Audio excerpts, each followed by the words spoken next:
It evolves, yes. Continually. Never ending. New idea of what you want. How do you feel about that? A new desire. Again and again and again. It's what life is, isn't it? Those desires that continue to hatch within you. Do you believe in your ability to receive them? When you do, those desires feel good, don't they? Do you ever have a desire? Do you hold any desires right now that you've been holding for so long? They annoy you? I want to enjoy wanting this, but I've wanted it for so long, and it has been so long in not coming that now it's sort of a sore spot. I don't want to run into that friend who's going to say, hey, how about that? Did it happen? So I've been avoiding that friend. Sorry I ever told that friend that I wanted that. Because that friend seems like an ever-present presence to remind me that I'm failing at this most important thing that I want. We're poking around at this with a stick to make it a little sore for you, because we want you by the end of this day to come round to feeling exhilaration about each and every so far yet unfulfilled, not yet manifested desire that you hold. We want you to feel good about those things you desire that have not come into your physical manifested experience. Because by the end of this gathering, we want you to understand why they have not come. And more important, we want you to know where to focus in order to allow them to come. But all of this is not for the purpose of helping you to manifest desires that are currently stubborn and slow in coming. The whole point of all of it is so that you can ease up on that tension that you feel in what isn't yet here.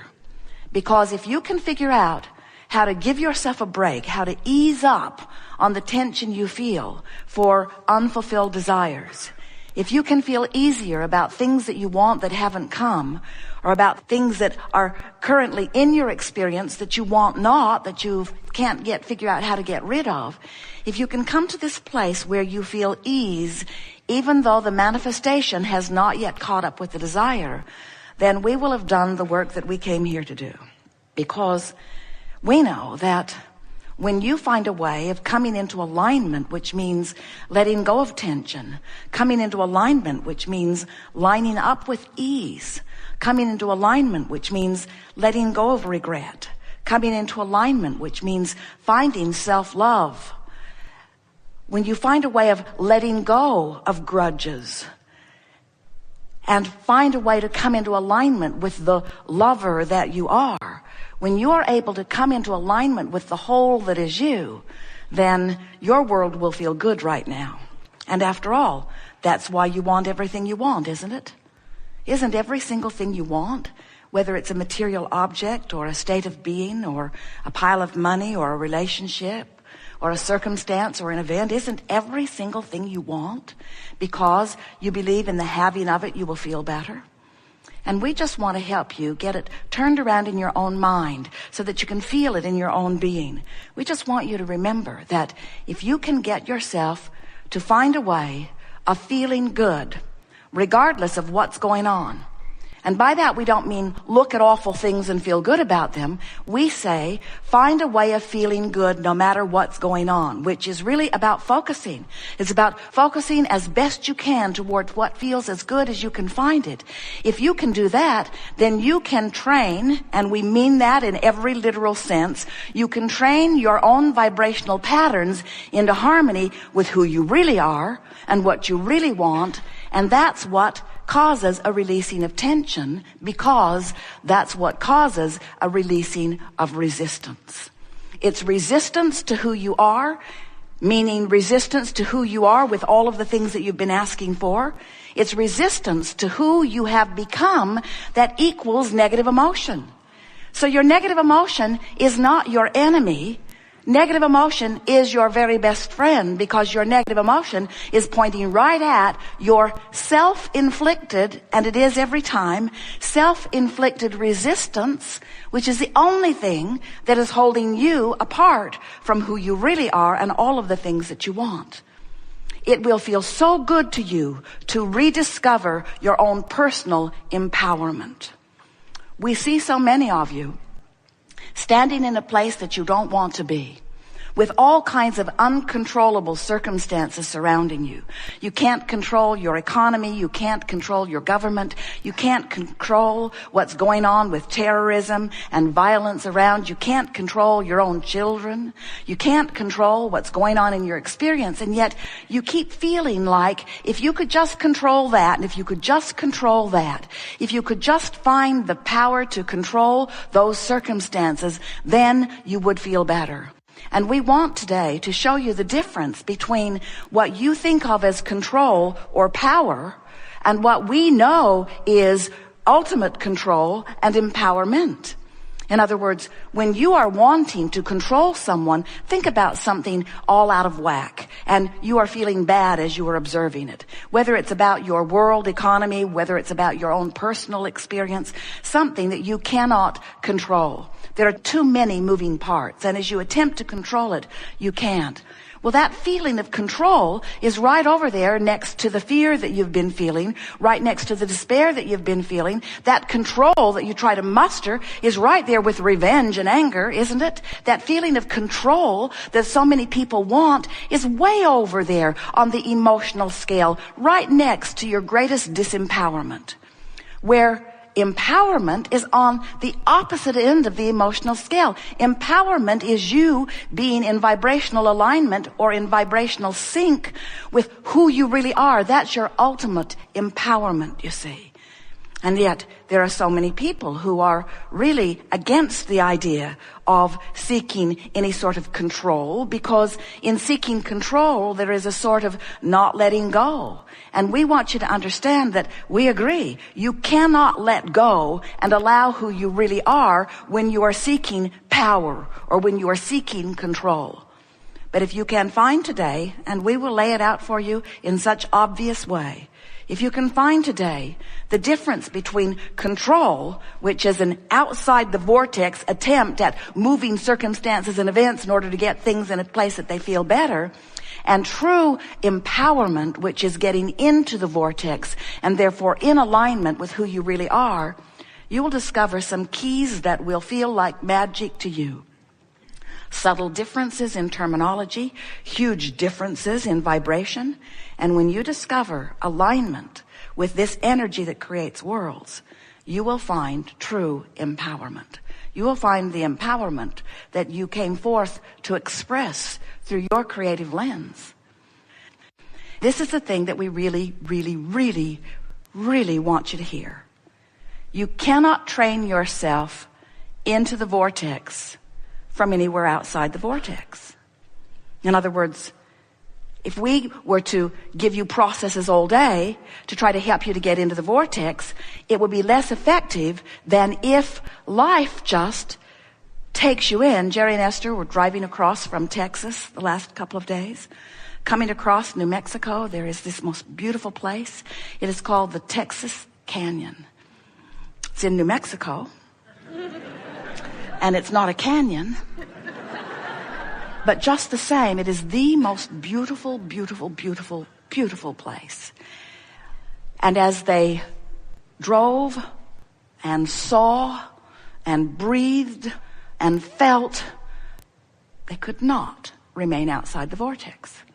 The condition of their moment took them in as they beheld the beauty and the well-being of their planet. Right in the vortex. Now, we don't want you running around looking for things that drag you in. There are plenty of them. But when you find yourself in there, milk it. Practice the vibration of it. Talk about how it feels. Remind yourself this is who you are. Remind yourself that this is the way you're supposed to feel. Remind yourself of the beauty of your planet. Remind yourself of the stability of your planet. Pick up a deck of well-being cards or beautiful pictures of something. In other words, that's the time to stay in the vortex. Practice the inside the vortex vibration. That will serve you far better than anything from outside the vortex you try to do to get in.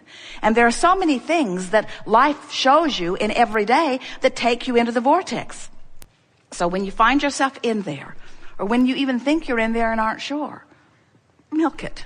Milk it. Every time you have a moment and you are aware that you just felt a little relief and you're just feeling a little extra lift or high, a little better feeling, stop in that moment and acknowledge, what is it about this that feels so good? Jerry and Esther will sit in a restaurant that feels particularly good and they will play the game. Why do we like being here right now so much? What is it about this place that feels so good? Is it the lighting? Is it the food? Is it the fragrance in the air? Was it our server? Is it being with each other? No, it can't be that. We're always with each other. Must be something else. What is it? What is it? What is it that feels so good about this moment? What is it? And as they reach for it and identify more and more, what they do, they practice the vibration of being in the vortex longer. And this is the thing that we want you to understand. The more you practice it, the easier it is to be there. Don't you know people who are so optimistic that when you try to give them bad news, it just bounces off of them? Children are that way. A little girl in a restaurant, Jerry and Esther were sitting next to them, and the little girl was so taken by Esther. She could hear Esther's voice, so she was standing up in her booth, looking over her booth into the booth where Jerry and Esther were, and all she wanted to do was to see Esther. And Esther began winking at her and doing silly things with her silverware. She was eating with her spoon upside down and putting her napkin over her head. In other words, Esther was not helping the cause at all. Esther was attracting this little girl. And then Esther heard her father scolding her. And her father said, "Turn around and sit down now." And the little girl said, "No."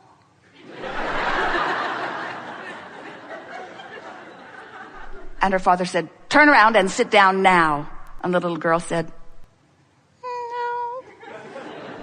and Esther is thinking, please turn around and sit down. Please turn around and sit down. But her father grabbed her by the ankles and dragged her across the booth. And then it was no longer a pretty sight over there. Esther felt a little bad about having temporarily dragged her into the vortex when her father clearly likes her better outside of the vortex, behaving herself.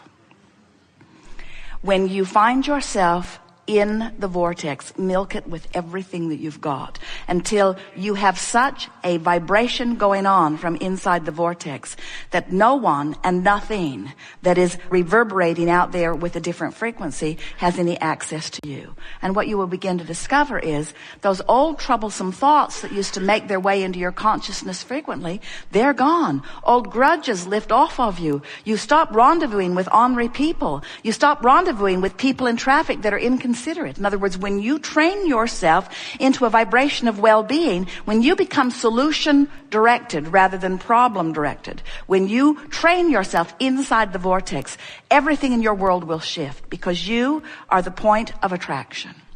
So we'll leave it here. We just want you to realize that the larger part of you exists. And the larger part of you, we have not said this before, but we want you to hear it now. If we were standing in your physical shoes, the soul energy, source energy, larger part of us would be our point of attraction. In other words, we would do anything and everything that we could do to deactivate any vibration that would hold us apart from our prosperity, from our well-being, from our clarity, from who we really are, from our love, from our efficiency, from our effectiveness, from our love of life, from our zest for living. We're eager to talk with you about anything. Nothing is off limits. Just be prepared. We're going to drag you in the vortex. You do have some things you want to talk about. It's going to be a wonderful day.